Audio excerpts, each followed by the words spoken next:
우리 성전되는 자리에서 함께 일어서시기 바랍니다. 이 시간 찬양대 주합에 맞춰 묵상기도 드리심으로 가정의 주일을 하나님 앞에 올려드리겠습니다.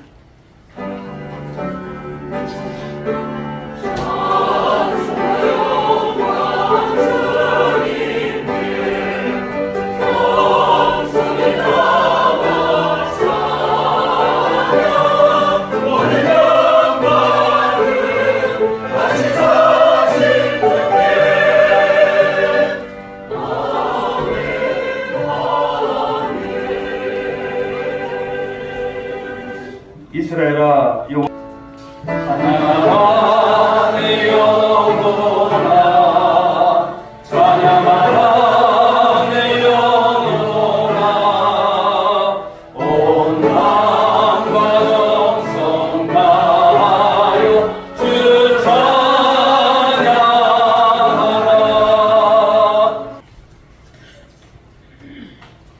사랑이 많으시고 은혜가 풍성하신 아버지 하나님, 하나님의 은혜에 감사드립니다. 오늘 복되고 거룩한 날 주님께서 만세를 택한 주의 백성들을 우리 온밀교회 이 재단에 불러주시고 하나님 앞에 산제사로 예배드릴 수 있는 귀한 은총 내려주심을 감사합니다. 저희들의 모든 부족과 연약함을 아시는 아버지 하나님, 이 시간 하나님 앞에 예배드리기에 부족함이 없도록 저희들을 정결케 하여 주시옵소서. 주 예수 그리스도의 십자가 보혈로 저희를 씻어주시고 이 시간 주의 귀한 예배를 통하여 하나님 앞에 거듭나는 귀한 시간 될 수 있도록 은혜 내려 주시옵소서.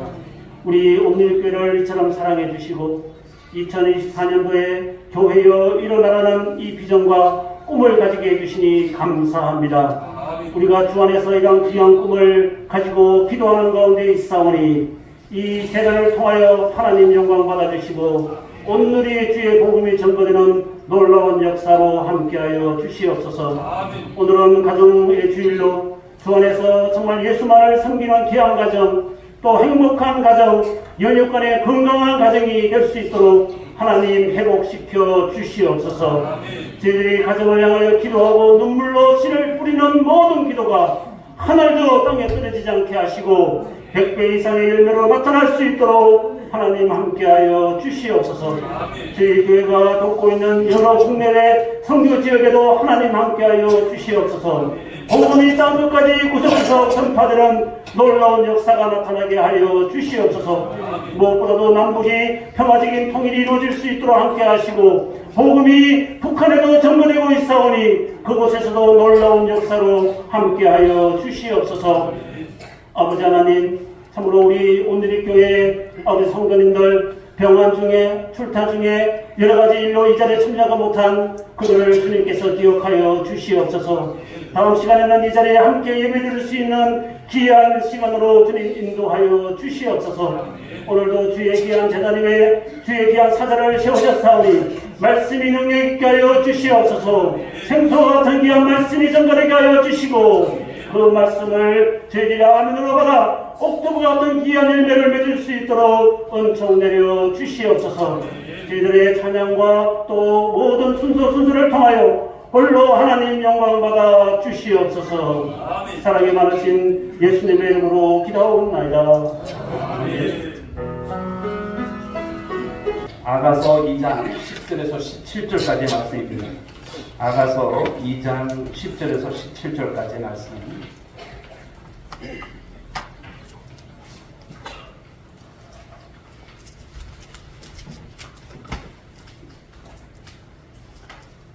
우리 말씀을 한 절 한 절 교독하겠습니다. 나의 사랑하는 자가 내게 말하여 이르기를 나의 사랑 내 어여쁜 자야 일어나서 함께 가자. 지면에는 꽃이 피고 새가 노래할 때가 이르렀는데 비둘기의 소리가 우리 땅에 들리는구나.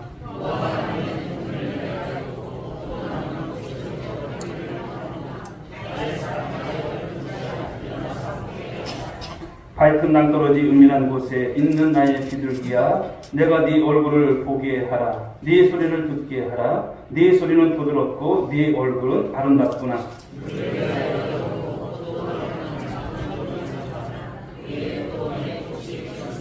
내 사랑하는 자는 내게 속하였고 나는 그에게 속하였도다. 그가 백합화 가운데에서 양떼를 먹이는구나. 내 사랑하는 자야, 날이 저물고 그림자가 사라지기 전에 돌아와서 베델레 산의 노루와 어린 사슴 같을지라. 아멘. 오늘 이 찬양제의 찬양을 하나님 앞에 올려드리겠습니다.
받으신 줄 믿습니다. 우리 한번 옆에 분들과 인사하시겠습니다. 옆에 분들 손을 잡아주시는지 보시면서 우리는 주님 안에서 특별한 가족입니다. 사랑하고 축복합니다. 오늘 가정의 주일을 하나님께서 허락하셔서 참 감사하고요. 5월 우리가 특별히 가정의 달을 맞이해서 4주간 동안 은혜 가운데 지낸 것 같습니다. 여러분 모든 가정들이 주님 안에서 늘 행복함이 넘칠 수 있길 주의로 축복합니다. 은혜가 넘칠 수 있길 바랍니다. 예수만 섬기는 귀한 가정들이 모두가 될 수 있길 주님의 이름으로 축원드리겠습니다. 자, 오늘 주신 바로 아가서 말씀을 통해서 포도원을 허는 작은 여우라고 하는 말씀의 제목으로 은혜를 나누고자 합니다. 여러분 한번 생각해 보십시오. 인생의 행복이 어디에 있다고 여러분들은 생각하실까요? 인생의 행복. 여러분 저는 가정에 있다고 생각을 합니다. 아무리 세상에서 출세하고 잘 나가고 화려해 보여도 가정에 행복이 없다면 그것은 불행인 것입니다. 제 말이 아니라 성경적 원리가 그래요. 하나님은 우리 인생에게 복을 주실 때 어디에 복을 주실까요? 가정에 복을 주세요. 가정이 잘 되길 원하세요. 바라기는 여러분 모든 가정들이 복을 받고 잘 되시는 가정들이 될 수 있길 바랍니다. 그런데 가정의 행복, 과연 무엇에 있을까라고 하는 거죠. 여러분 소유에 있을까요? 어떤 재물에 있을까요? 또 돈이 많으면 행복할까요? 권력과 명예가 우리가 있으면 행복할까요? 모 신문사에 여기다가 늦은 밤에 택시를 타고 가면서 이제 기사와 나눈 그런 이야기를 칼럼에 실은 적이 있어요. 앞에 차들이 신호 위반을 하고 불법 주차하고 위험하게 운전하면서 갑니다. 짜증이 날만한다는데 다 양보를 해요. 이 기사는. 우선 넘겨서 운전하는 모습을 보면서 참 특이한 택시기사가 있다라고 생각을 하면서 말을 건넸죠. 기사님, 그렇게 운전해서 어디 돈 버시겠어요? 그렇게 물었다고 합니다. 그러자 그 기사가 돈이 인생의 전부인가요? 말을 띄면서 자신의 이야기를 하는 거예요. 그는 얼마 전까지만 해도 건설회사, 잘 나가던 건설회사의 상무였다고 합니다. 강남에 40평대 아파트를 가지니 얼마나 부자일까요? 아들도 공부를 잘해서 늘 1등을 했습니다. 그런데 문제가 생겼어요. 이 아들에게 희귀병이 걸린 것입니다. 시력이 극도로 바로 약화가 되었습니다. 설상가상 건설 경기가 나빠져서 구조조정으로 퇴직을 하게 됩니다. 그런데 아들의 경험비가 이만저만한 것이 아니에요. 아파트를 팔 정도로 다 팔았습니다. 이제 살아갈 것이 너무나 힘든 거예요. 그러니까 어떤 생각이 듭니까? 정말 죽고 싶은 거예요. 죽고 나면 그런데 어떻게 되나. 그래서 보험 드는 것이 있어서 보험금으로 아내와 아들이 살겠거니 생각하면서 마지막으로 아들이 입원해 있는 그 병원에 가게 됩니다. 동대로 눈을 칭칭 감고 있는 아들, 그 아들을 어루만지는데 아들이 이렇게 말을 합니다. 아빠, 손 참 크다. 따뜻해. 아빠 그런데 내 손 잡아준 게 얼마만지 아세요? 이 말을 하는 거예요. 그 말에 아빠는 울컥하면서 말을 잊지 못했다고 하죠. 지금까지 내가 무엇하면서 살아왔나 그런 생각이 드는 거예요. 그리고는 이튿날부터 내가 이렇게 살면 안 되지. 그리고 택시회사에 들어가서 택시를 몰았다고 하는 것이죠.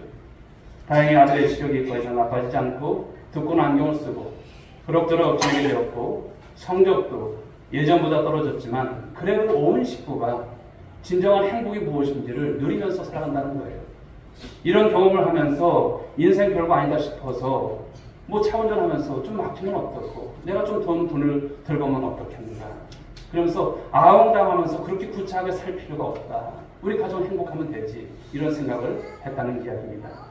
사랑하는 여러분, 이 이야기처럼 평범하던 우리 인생을 살아가지만 가정의 행복을 이루려면 얼마든지 아름다운 인생을 살 수 있다는 것을 말씀합니다.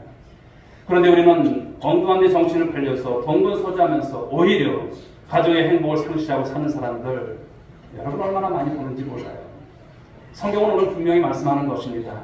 가정의 행복은 소유에 있는 것이 아니라 말씀하고 있어요. 소유에 있는 것이 아닙니다. 자, 잠언서 말씀을 한번 보실까요? 잠언서 15장 16절에서 17절 말씀 같이 한번 읽어보겠습니다. 시작. 가산이 적어도 여호와를 경외하는 것이 크게 구하고 번뇌하는 것보다 나으니라. 채소를 먹으며 서로 사랑하는 것이 살진 소를 먹으며 서로 미워하는 것보다 나으니라. 아멘. 하나님을 사랑하고 가족들끼리 서로 사랑하면 설사 우리가 물질적으로 좀 부족할지라도 궁핍할지라도 여러분 가정은 얼마든지 행복할 수 있다는 것입니다. 믿으시면 아멘 하시기 바랍니다. 반대로 물질적으로 풍요로워도요 사랑이 없으면 불행한 거예요.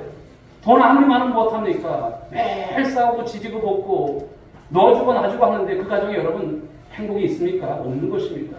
그야말로 사는 게 사는 것이 아니죠.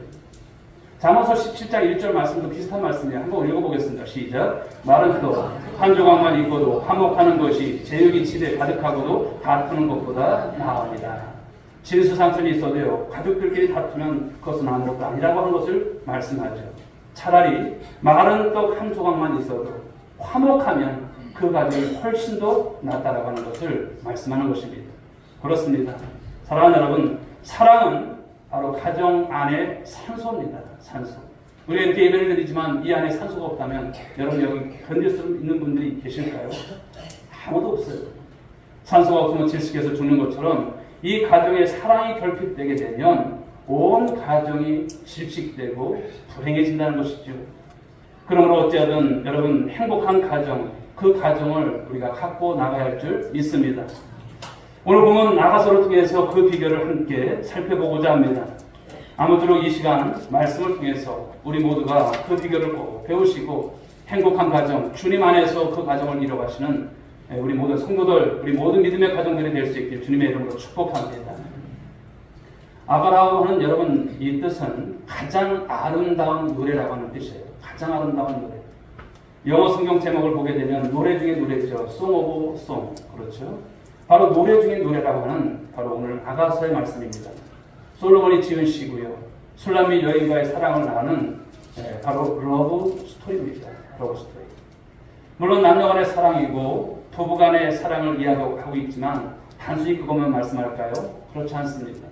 영적으로 오늘 이 아가서의 말씀을 보면 예수님과 성도, 교회와의 관계를 비유적으로 말씀하시는 거예요. 성경을 보시게 되면 어떤 것이 나옵니까? 예수님을 신랑으로, 그리고 성도라든지 교회를 신부로 이렇게 비유하지 않습니까? 그걸 생각하면 오늘 말씀이 얼른 이해가 되는 거예요. 자, 먼저 오늘 본문에 나와 있던 10절 말씀을 한번 읽어보겠습니다. 10절 시작. 나의 사랑하는 자가 내게 말하여 이르기를 나의 사랑 내 어여쁜 자야 일어나서 함께 가자. 여기서 나의 사랑하는 자 솔로몬입니다. 내게, 즉 술람미 여인에게 말하는 거예요. 나의 사랑 내 어여쁜 자야 일어나서 함께 가자. 바로 솔로몬은 술람미 여인에게 사랑을 고백하면서 초청하고 있는 거예요. 그런데 11절 이하의 말씀을 보게 되면 이 솔로몬이 술람미 여인을 향해서 얼마나 지극한 사랑을 받고 있는지 구구절절 그 표현을 하고 있어요. 자, 11절부터 13절의 말씀을 읽어봅니다. 시작. 겨울도 지나고 비도 그쳤고 지면은 꽃이 피고 새가 노래할 때가 이르렀는데 비둘기의 소리가 우리 땅에 들리는구나. 무화과 나무에는 푸른 열매가 익었고 포도나무는 꽃을 피워 향기를 토하는구나. 나의 사랑, 나의 어여쁜 자야 일어나서 함께 가자. 겨울이 지나고 봄이 왔다는 거예요. 그 팔레스타인 땅에도 봄이 왔다는 것을 말씀하고 있어요. 봄이 왔을 때 그 모습을 한번 상상을 해보십시오. 이제 꽃이 피고 새가 노래하는 모습. 비둘기는 평화의 상징입니다. 비둘기가 날아다니고, 그리고 무화과 나무에 열매가 열리고 포도나무에 꽃이 피고, 이런 모습을 여러분 말씀하는 거예요. 무엇을 의미할까요? 이런 봄의 풍경처럼 솔로몬과 이 술람미 여인의 사랑이 얼마나 기쁘고 또 얼마나 풍성한지를 보여주는 말씀인 거예요. 솔로몬은 이어서 이제 술람미 여인을 얼른 보고 싶은 그런 감정을 또 내비치죠. 14절의 말씀인데요. 바위 틈 땅떨어진 은밀한 곳에 있는 나의 비둘기야, 내가 네 얼굴을 보게 하라. 네 소리를 듣게 하라. 네 소리는 부드럽고 네 얼굴은 아름답구나. 얼마나 보고 싶은지. 여러분 사랑이 이렇게 가득할 때는 헤어졌는데도 또 보고 싶은 거예요. 또 소리를 듣고 싶은 거예요. 요즘은 얼마나 좋습니까? 영상으로 통화가 돼요. 옛날에 제가 연애할 때는 그냥 전화만 했어요. 근데 참 오래 했습니다. 지금도 생각하지만 참 하나님께서 이렇게 짝져주신 것이 얼마나 큰 은혜인가. 오늘 솔로몬도 여러분 그런 마음인 거예요. 보고 싶고 또 그 소리를 듣고 싶고 그 얼굴이 보고 싶은 그 표현하는 것을 보십시오. 그런데 솔로몬의 이 사랑의 고백과 초청에 이 술람미 여인도 화답을 하죠. 16절 17절인데 한번 읽어보겠습니다. 시작. 내게 속하였고 나는 그에게 속하였도다. 그가 백합화 가운데서 양떼를 먹이는구나. 내 사랑하는 자야, 날이 저물고 그림자가 사라지기 전에 돌아와서 베델산에 노루와 어린 사슴 갖출지다. 흔히 연인들끼리 하는 말이 어떤 것입니까? 나는 당신 것, 당신은 내 것. 이렇게 말을 하죠. 내 안에 너 있대요. 그런 표현을 합니다만 참 귀한 표현들이지 않을 수 없습니다. 사랑이죠. 그런데 여기 보기에는 양떼를 먹인다라고 하는 것은 백성을 다스리는 왕이라고 하는 그런 뜻이죠. 그런데 해가 저물면 일을 마치고 노루와 사슴같이 빠른 걸음으로 어서 오면 좋겠다. 어서 왔으면 좋겠다. 바로 술라미 여인도 그 표현을 하는 거예요. 서로 사랑하는 모습인 것이죠. 그런데 여러분 문제가 생겼어요. 어떤 문제일까요? 16절 앞에 15절이 있는데 이 15절을 보시게 되면 이 사랑을 방해하는 파괴하려고 하는 방해꾼, 회방꾼이 있다는 것을 말씀하는 거예요. 이 동물이 나오는데 어떤 동물입니까? 작은 여우예요. 술라미 여인은 이 작은 여우를 바로 물리쳐달라고 요청을 하고 있어요. 우리 15절 말씀 읽어볼까요? 시작.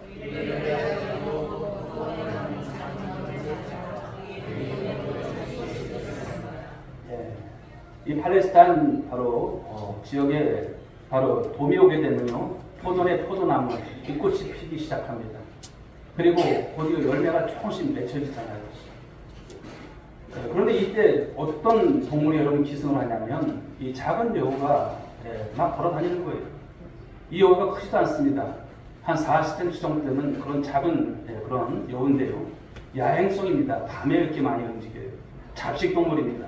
그래서 은밀하게 포도원에 들어와서 땅에 구멍을 파고 이 포도 줄기를 갉아먹고 농사를 망치는 거예요. 어느 해인가 보니까 그 옥수수가 참 잘 됐어요. 그런데 멧돼지가 하고 이런 고라니가 와서 하여튼 그날 밤 초토화를 시켜버리더라고요. 이런 것을 생각해 보면 되는 거예요. 이 작은 여우가 그런 것이죠. 여우가 포도원을 망친다는 거예요. 그런데 이것이 무엇입니까? 바로 여우가 포도를 망치듯이 사랑을 망친다는 그런 표현인 것을 말씀하는 거예요. 그러니까 여우는 무엇입니까? 사랑에 파괴된 거예요. 여기서 포도원이 여러분 무엇을 상징할까요? 바로 예수님과 성부와의 관계입니다. 교회와의 관계를 말씀하는 거예요. 그리고 가정에서의 가족 관계를 말하고요. 기본적으로 부부 관계, 그리고 부모 자식 간의 관계, 형제 자매의 관계를 말하는 거예요. 이런 것이 다 깨진다는 것을 말씀하는 것이죠. 오늘은 가정의 주일로서 가정에 이제 국한해서 좀 말씀을 나눠보고자 합니다. 자, 그렇다면 가정이라고 하는 바로 이 포도원에 은밀히 침투해서 이러한 가족 관계를 배방하고 가정을 망쳐놓는 방해꾼이 있어요, 없어요? 있어요. 여러분 가정에 있을까요, 없을까요? 있습니다. 누가 그렇게 합니까? 마귀가 그렇게 한다는 거예요. 마귀. 사단 마귀가 여러분의 가정이 잘 되고 행복하고 은혜롭고 예수만 섬기는 가정 되는 거 원할까요? 원하지 않는 거예요. 자꾸만 나눠지게 하고 자꾸만 여러분 깨지게 하는 것을 말씀하는 거예요. 바로 그래서 이 작은 여우를 잡아야 가정에서 이 가족 관계가 회복된다는 것이고요. 사랑으로 가득해진다는 것을 말씀하는 거예요. 이 마귀라고 하는 것은 성경 바로 원어 헬라어로 보게 되면 디아볼로스입니다. 근데 디아볼로스라고 하는 것은 어떤 뜻이 있습니까? 참소자, 이간질하는 자, 이런 거예요. 디아볼로스를 한번 생각해 보세요. 이간질하는 거. 여러분 가장 이간질 잘하는 게 누굽니까? 마귀입니다. 여러분 삶 가운데서 여러분들 삶에 많은 이간질들이 나타나잖아요. 누가 그렇게 합니까? 그 뒤에서 배후에서 조종하는 이 마귀가 그렇게 한다는 것을 말씀하는 거예요. 인간의 이 마음을 은밀히 충동지되고 모든 관계를 끊어버리는 거예요. 인간관계뿐입니까? 하나님과의 관계까지도 끊어버리는 거예요. 그래서 하나하나 끊어져서 나중에는 여러분 모든 관계가 피폐해지는 것을 말씀하죠. 창세기 말씀을 보시게 되면 마귀는 인류 최초의 가정 파괴범임을 볼 수가 있어요. 창세기 1장과 2장의 말씀을 보게 되면 하나님께서 우주 만물을 창조하시죠. 그리고 마지막에 누구를 창조하십니까? 인간을 창조하세요. 남자와 여자를 창조하시죠. 그리고 결혼을 통해서 최초의 가정을 하나님께서 세우십니다. 그때 최초의 가정의 모습을 우리가 한번 생각해 보십시오. 어떠했습니까? 창세기 2장 25절의 말씀을 한번 보실까요?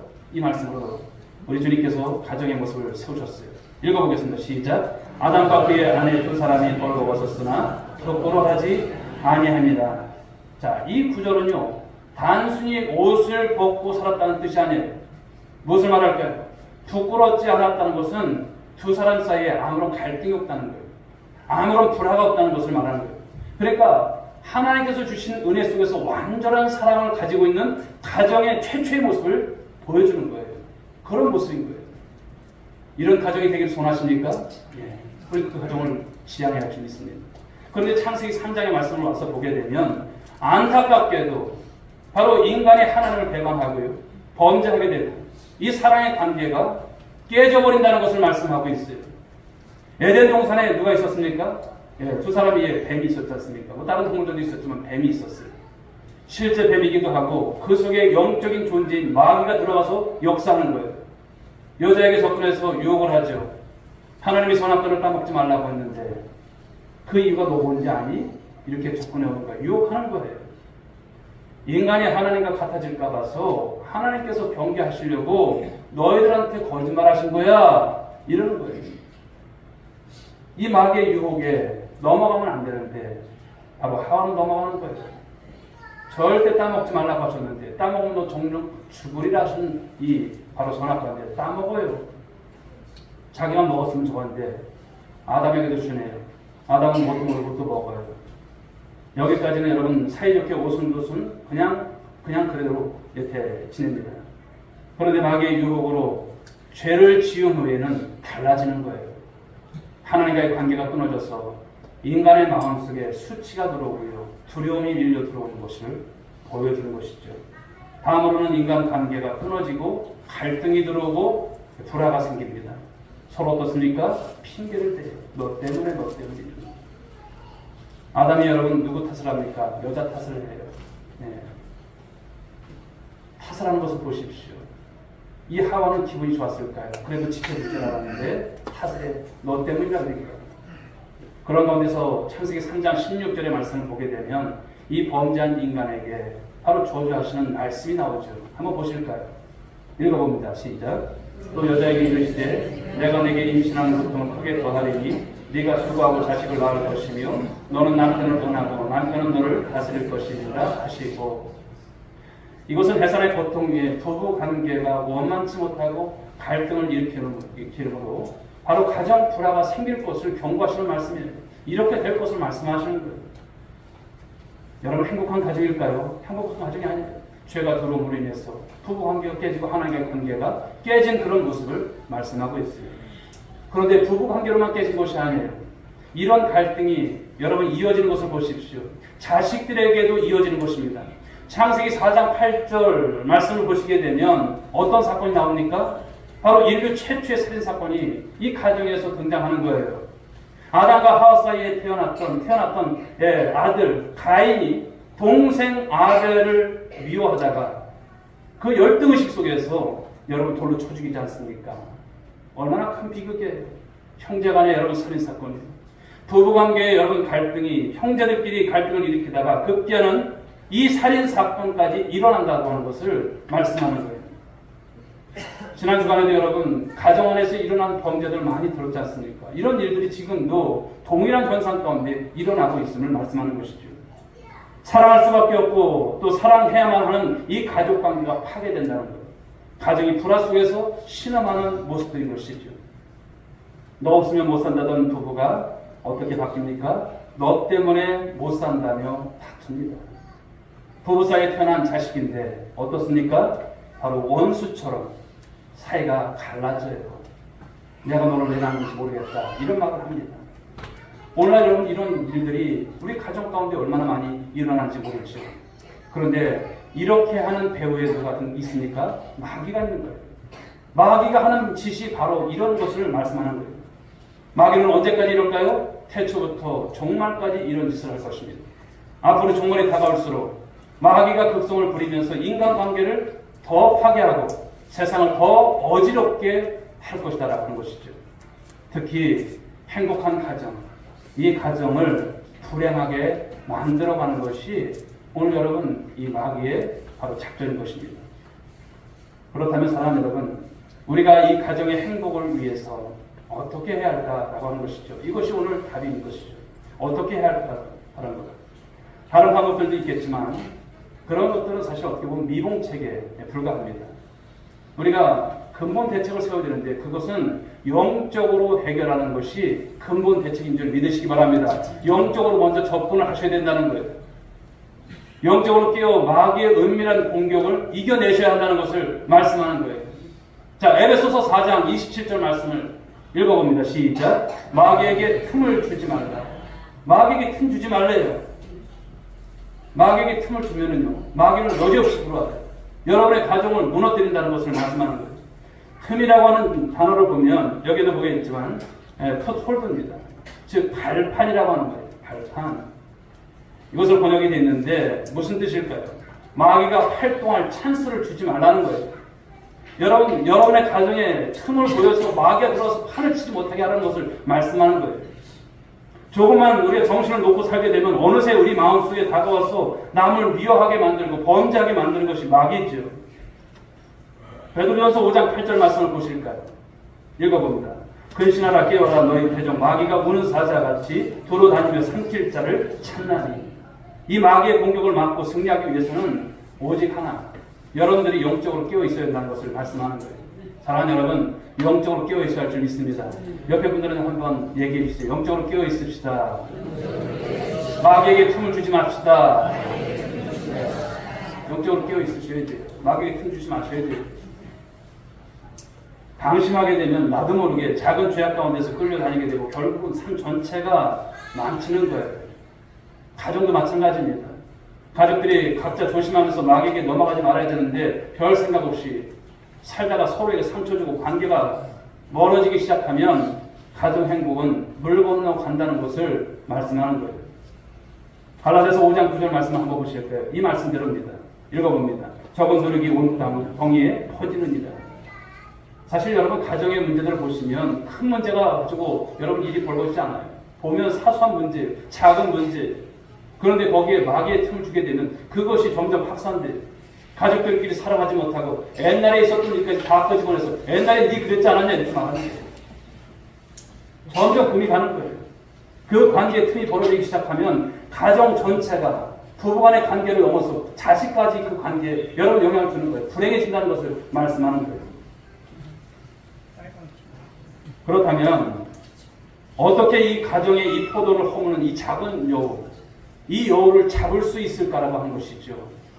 그것은 여러분들이 깨어 기도하면서 작은 실수를 줄이는 한편 작은 사랑을 하나하나 실천해 가시면 되는 줄 믿으시기 바랍니다.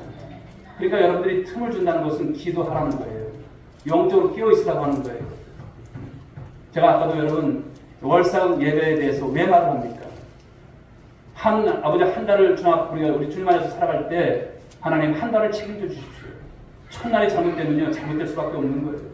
마귀에게 틈을 주지 마셔야 되는 거예요. 그래서 여러분 마귀에게 틈을 주지 않기 위해서 우리는 기도하고 부부 간에도 우리 자녀 간에도 가족 간에도 이런 작은 사랑, 사소한 거지만 그것을 우리가 잘 실천해가는 것, 이것이 얼마나 중요한지는 모릅니다. 그럴 때 비로소 우리 가정이 작은 천국으로 변화될 줄 믿으시기 바랍니다. 우리가 말로는 그렇죠. 서로 사랑 말하지만 실제 이 사랑의 실천 방법을 잘 모를 때가 참 많은 것 같아요. 어떻게 사랑을 실천해야 할지. 그러나 사실은 아주 작은 것에만 신경을 써도 이 사랑을 실천할 수 있는 것이 있습니다. 그 방법에 대해서 여러분 몇 가지를 오늘 나누면서 피차간의 은혜를 나누고자 합니다. 첫째는 한번 따라해볼까요? 무관심에서 배려로. 무관심의 사랑의 반대말이 뭔지 아세요? 미움이 아니에요. 무엇일까요? 무관심이에요. 무관심. 가까운 가족들끼리 믿거라 해서 여러분 그런지 몰라도 무관심할 때가 참 많잖아요. 남들한테는 신경 다 쓰고 하면서도 정작 내 가정, 내 아내, 우리 바로 가족 안에서의 그 관계 속에서는 무관심할 때가 참 많은 것을 보게 됩니다. 그래서 가족들 사이에 무관심하다가 오히려 엉뚱한 데 간섭하다가 상처를 주는 경우가 참 많이 일어납니다. 가령 아내들이 집안에서 가사노동을 하는 것이 얼마나 고된 일입니까? 그런데 전혀 남편으로서 배려도 하지 않고 집에서 놀고 있는 사람 취급할 때 얼마나 섭섭해요. 한 통계를 보니까 1년간 가사노동을 이제 연봉으로 환산해 보니까 이 아내들이 얼마만치 일을 하냐면 수천만 원을 받는다고 합니다. 그러니까 남편들은 이 아내들에게 수천만 원의 연봉을 주셔야 돼요. 그런데 어떻습니까? 그러지 않잖아요. 당연하듯이. 당연한 게 당연한 것이 아니죠. 그 노고를 알고 그것을 무시하지 않고 사랑해 줄 수 있는 바로 이런 모습. 무관심이 아니라 배려하는 모습이 남편들 입장에서 필요할 줄 믿습니다. 우리 남편들 가만히 계시네요. 이럴 때는 아멘 하셔야죠. 밴딩 머신 파파라는 말이 있습니다. 해석하면 자판기 아빠죠. 우리 식으로 표현하면 돈 기계라는 말입니다. 돈 버는 것이 쉽습니까? 쉽지 않죠. 그런데 이 남편이 아버지가 돈을 찍어옵니까? 그렇지 않잖아요. 아무리 조폐공사 사장일지라도 돈을 찍는 일을 해도요, 돈을 마음대로 가져올 수는 없습니다. 즉 가족을 부양하느라 수고하는 것을 이제 아내들이 그리고 자식된 입장에서 알아줘야 된다는 것을 말씀하는 거예요. 사실 무엇입니까? 무관심이 아니라 배려하고 알아주고 또 그것에 대한 고마움을 표현하는 모습들이 우리 가정에서 있게 되면 행복한 가정 이룰 줄 믿습니다. 자, 두 번째는 따라하겠습니다. 비난에서 격려하는 모습으로. 가족들이 가까운 것 같아도 서로 남탓하기 시작하면 원망과 불평이 가득한 가정이 되고 맙니다. 그러면 어떤 가정이 됩니까? 콩가루 집안 되는 거예요. 소통의 부재, 대화 부족으로 이런 일들이 참 많이 생겨서 것을 볼 수가 있습니다. 상대방의 입장에서 우리가 서서 이해하고 또 그래야 되는데 그러지 않고 비난하고 또 그런 것을 통해서 트집을 잡는 모습들 얼마나 많습니까? 그러나 이렇게 하는 대신에 격려하게 되면 가정의 분위기가 사뭇 달라집니다. 발명한 에디슨의 어머니의 이야기 있죠. 에디슨은 여러분 어린 시절 공부를 참 못했어요. 어머니가 학교에 몇 번씩이나 불려갔는지 몰라요. 마침내 학교에서는 도저히 이 아이는 학교에서 가르칠 어떤 적이 안 된다. 그래서 퇴학을 당하게 됩니다. 이 어머니 마음이 얼마나 속이 탔고 여러분 속이 상했을까요? 그러나 이 에디슨의 어머니는요, 이 아들에게 그렇게 격려를 했어요.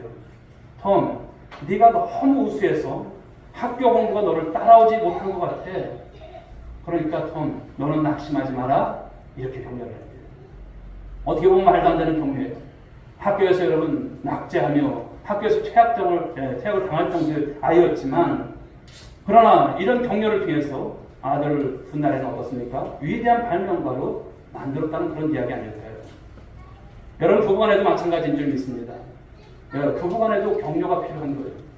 특별히 아내는 바로 남편을 격려하는 아내가 될 줄 믿습니다. 그러면 남편은요, 참 이상하죠. 신비로운 능력이 막 솟아나는 거예요. 발휘가 되는 거예요.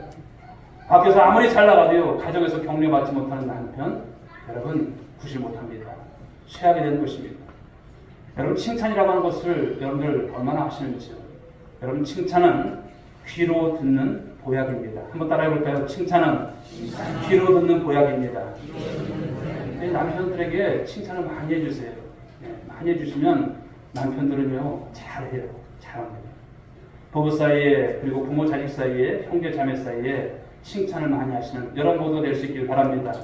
그러할 때 여러분의 가정이 천국을 여러분 누리게 되시고 천국으로 변화될 줄 믿습니다. 세 번째입니다. 이기심에서 섬김의 모습인데요. 따라보겠습니다. 이기심에서 섬김의 모습으로 변화됩시다.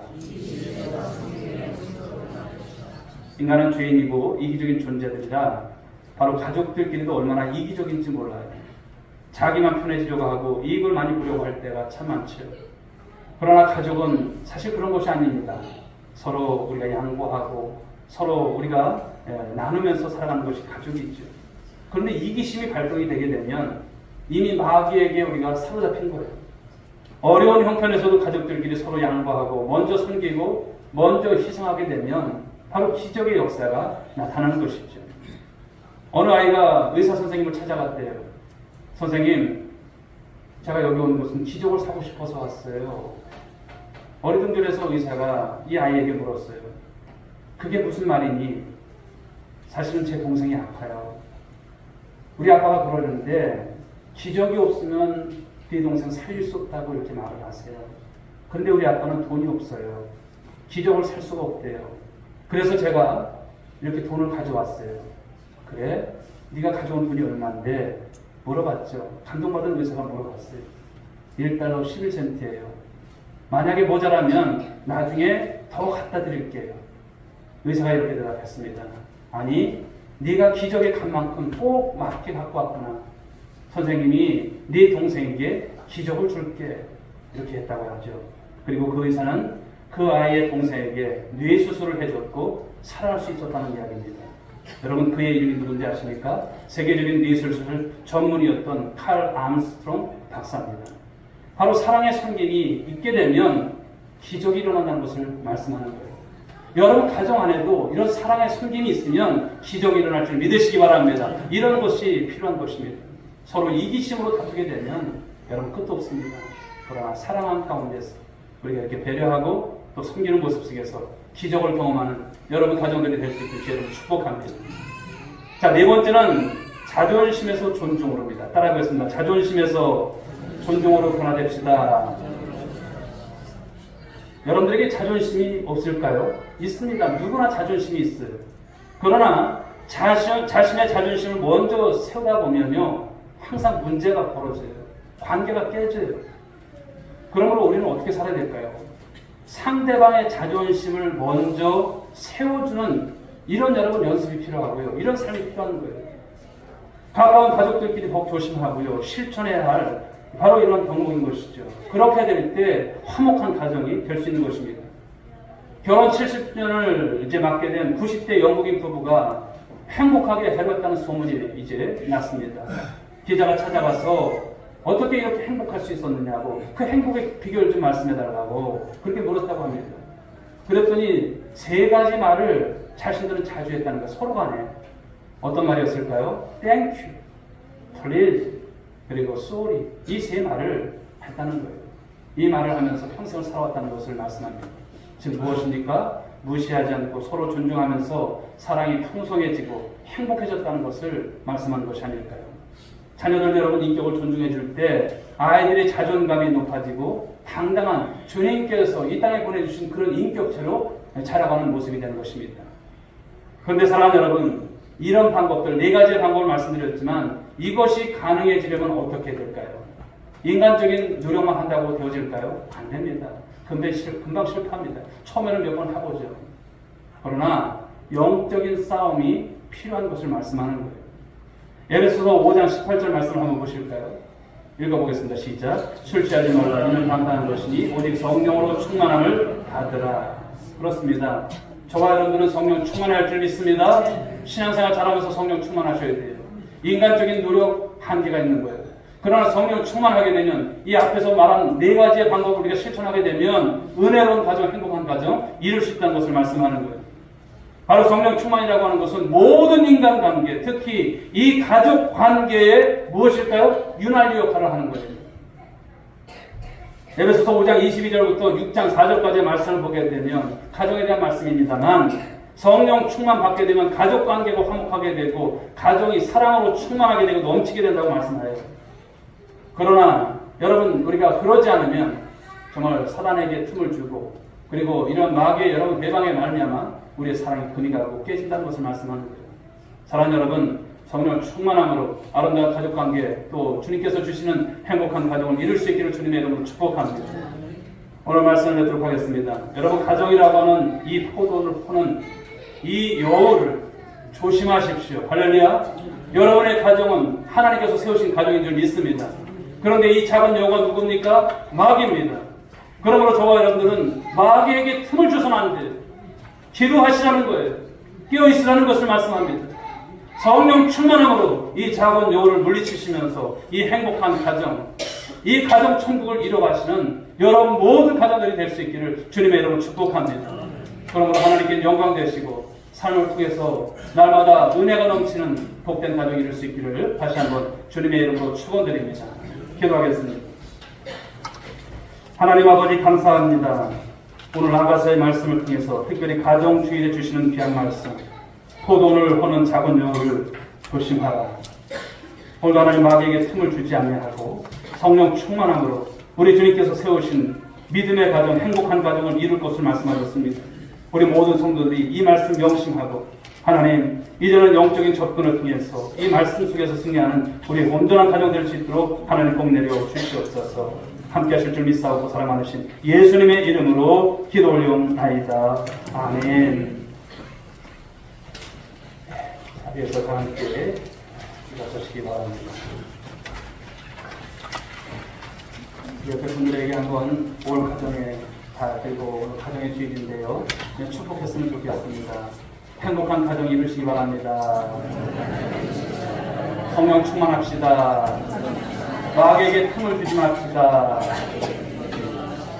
꼭 그렇게 될 수 있기를 바라겠습니다. 주님 다시 오실 때까지 수요 찬양 올려드리겠습니다.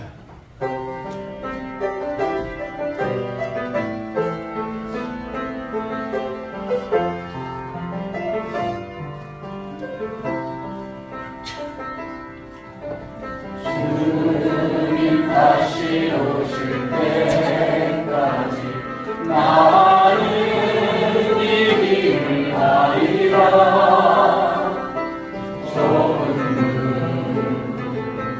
좁은 길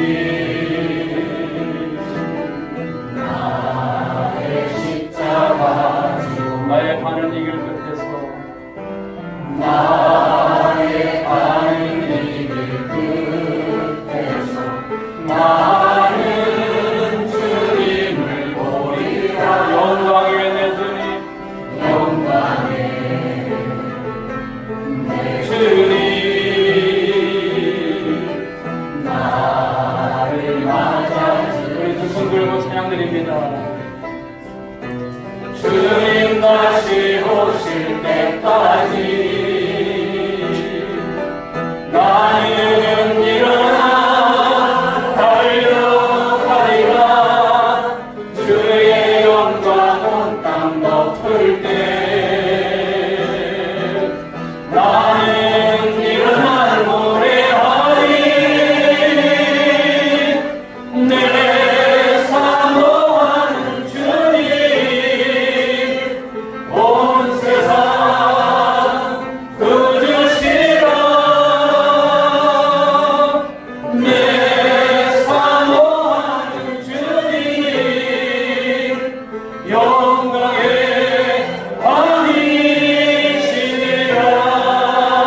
왕이시니라.